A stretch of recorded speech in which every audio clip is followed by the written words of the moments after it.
अब मैं आज के मुख्य वक्ता पूज्यनीय आदरणीय श्री धर्मपाल जी से आग्रह करता हूं कि वो हम सभी को आशीर्वाद स्वरूप कुछ मार्गदर्शन देने की कृपा करें।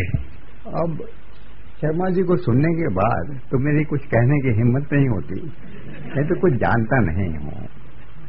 थोड़ा बहुत कागज पढ़े हैं इधर उधर के, तो उस कागज पढ़ने से तो ये सब नहीं आता,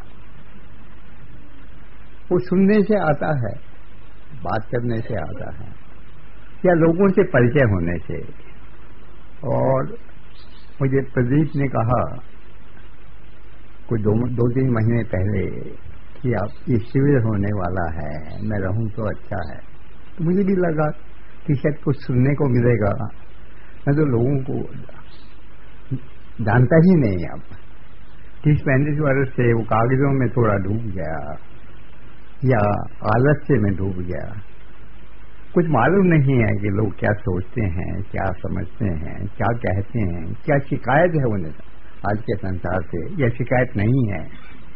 तो मैं सोचा था कि यहाँ बैठ करके कुछ सुनूंगा, और यही मेरा मन अभी भी है कि सुनूं। उसके बाद अगर कुछ मुझे कुछ सूझेगा तो शायद कह दूंगा। तो आज तो सुनने के लिए ही बैठा हूँ, और ये शिविर सफल हो। राजीव से मेरी बात हो रही थी पिछले 2-3 दिन से, वो बतला रहे थे क्या क्या वो सोचते हैं वगैरह, क्या क्या उनकी बात होती है अलग अलग जगहों पे, क्या विचार आते हैं, तो सब वो आपको बताएंगे ही राजीव। तो अब ये जो सब हो रहा है, इसमें से कुछ निकल आए, समझ निकल आए, हमारा परिचय हो जाए अपने लोगों से, अपने समूहों से, जातियों से, स्थानों से, गांवों से, जिलों से, तो बहुत अच्छा होगा। क्योंकि वो परिचय होगा तो शायद वो आत्मविश्वास भी जगेगा, शक्ति भी आएगी, लोग कुछ करने लगेंगे। हम कुछ करा लेंगे, मान लीजिए हम कुछ कृषि करा लेते हैं, ये क्या ऑर्गेनिक फार्मिंग जिसको कहते हैं। अब सारे देश में ऑर्गेनिक फार्मिंग होती थी आज से 100 वर्ष पहले, तो ये केमिकल फार्मिंग तो नहीं होती थी। वो सब हम लोगों से छुड़वा दी गई या हमने छोड़ दिया, या कुछ और कर लेंगे। वो तो ये पहले समझ लेने की बात है, और कौन लोग इसके काबिल हैं, क्या इसके तरीके हैं, ये पता तो चले। फिर उसमें कुछ पहले वाले में कुछ बदलाव करना है, कुछ कमी दिखती है। अभी प्रश्न पूछा कि ये लोहा 1902 में बनता था, तो 1900 अभी भी बनता है। ये इधर मध्य प्रदेश वगैरह में, सरगुजा वगैरह के इलाके में अभी भी लोग हैं जो इस तरह की भट्टियां चलाते हैं। उन्हें सरकार चलाने नहीं देती, पुलिस वाले चलाने नहीं देते।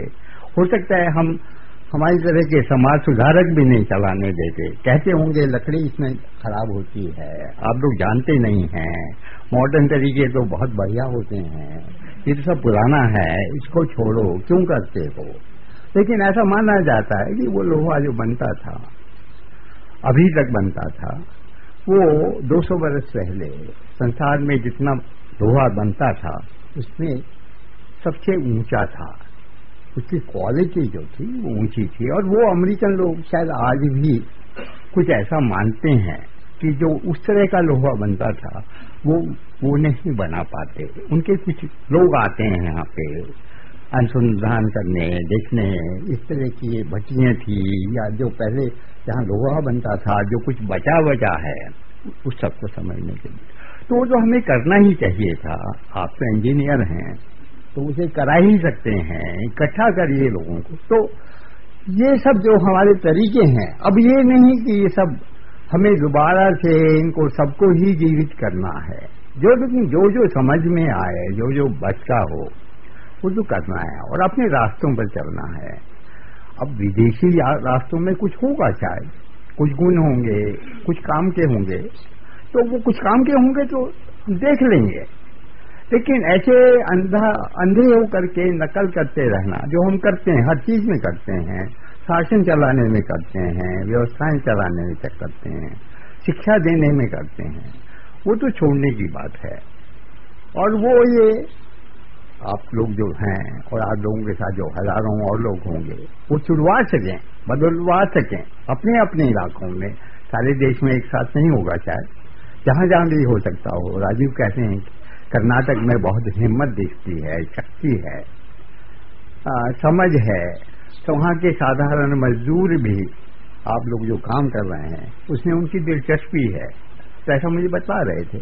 तो अगर है तो ये तो बहुत ऊंची बात है और इसे जगाना चाहिए, तो वो हम करें तो अच्छा है।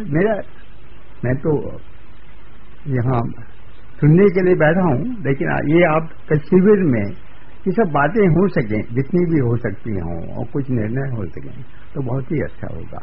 धन्यवाद। धन्यवाद आदरणीय पूजनीय धर्मपाल जी।